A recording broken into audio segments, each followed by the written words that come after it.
Oilasko salteatua.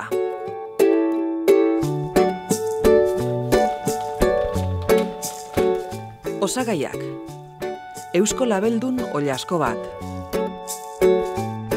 2 piper gorri, 2 piper berde, 2 patata, baratxuri ale bat, kalabazin bat, tipula bat, olioa eta gatza. Egiteko modua: julianan moztuko ditugu barazki guztiak.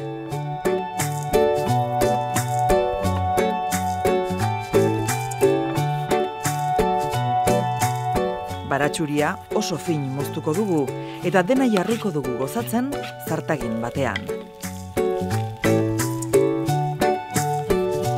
Patatak zuritu eta dado txikitan moztuko ditugu.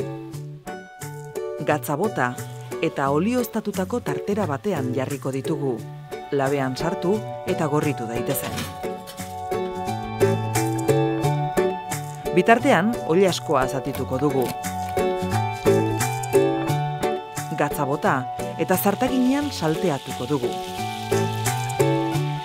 Sukaldatuta daudenean, barazkiak ditugun zartaginera gehituko ditugu.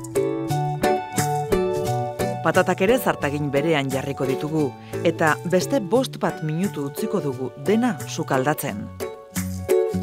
Barazkiak zeharo egosita daudela ikusten dugunean, egongo da gure platera zerbitzatzeko prest.